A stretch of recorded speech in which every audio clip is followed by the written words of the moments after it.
Chapter 29, pages 194 to 200. I opened the front door to let Connor in. He trudged into the apartment, his shoulders slumped.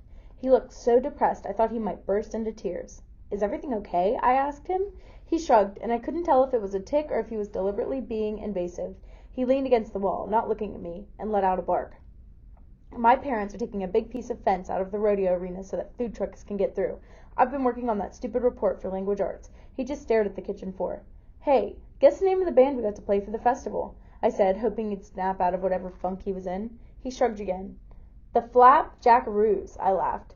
"They normally do gigs for like Waffle Houses and stuff, but I guess country western breakfast entertainment business isn't booming, so we got them to do the festival. Cheap, too." He still didn't look at me.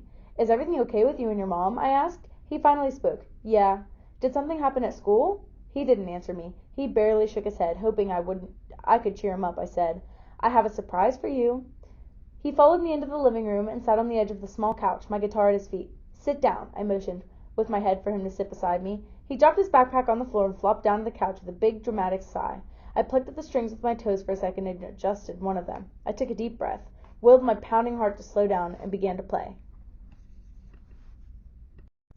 I had practiced Moon River every day for the last month, but I still managed to hit a wrong note here and there. It sounded okay, though, and Connor was completely quiet as I played.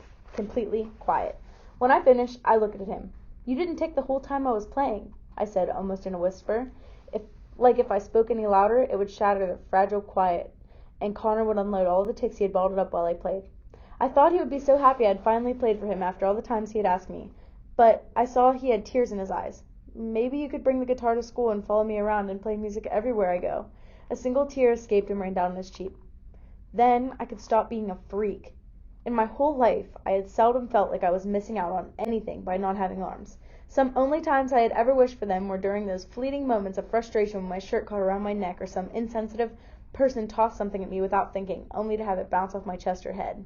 But at this moment, I watched as the tear slid down Connor's cheek. I felt the true loss of not having arms, because I couldn't reach over and wipe it away. And I was not about to do it with my foot. "What's wrong?" I asked. Connor shook his head. "I could never do anything like that," he whispered. "Sure you can. You can play the guitar. I'll teach you." "No," he wiped at his cheek. "That's not what I meant, Avin. You don't understand. Like, it doesn't even matter that you don't have arms. You still play the guitar and go to museums and restaurants and all kinds of stuff. I can't do anything. I can't even go out in public." "Of course you can. Look at all you've done lately. Going to the meetings, the movies, and coming here all the time. You can even come to the festival. You can do anything." "No, I can't," Connor snapped, jumping from the couch. "I won't ever be able to do anything with my life. I won't ever be an actor or a politician or a teacher or anything like that. Geez, I can't even go to the movies without renting out the whole theater." My mouth hung open in disbelief. "Why would you want to be a politician?" My great-grandma would have been appalled. I could just see her raising her wrinkled fist in the air and warning Connor about the coming of the revolution. Connor gazed back at me, so much sadness in his eyes. "You want to know why I was so upset when I got here?" I nodded, yes. His ticking was getting bad again. He shrugged his shoulders, and mechanically, as he spoke, "I walked to the store before coming here. I wanted to get you some gummy bears." I gasped at him. "You stopped at the store by yourself?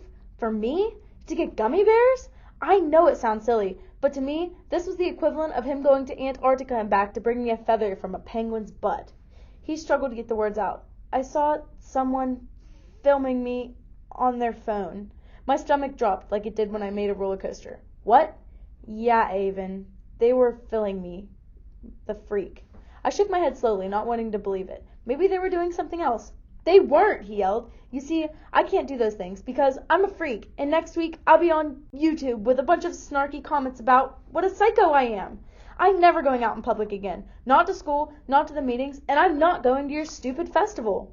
"Stop it." I tried to stay calm. "You're not a freak. No more than I'm a freak. You can do anything you want. Go ahead and become a politician if that's what you want.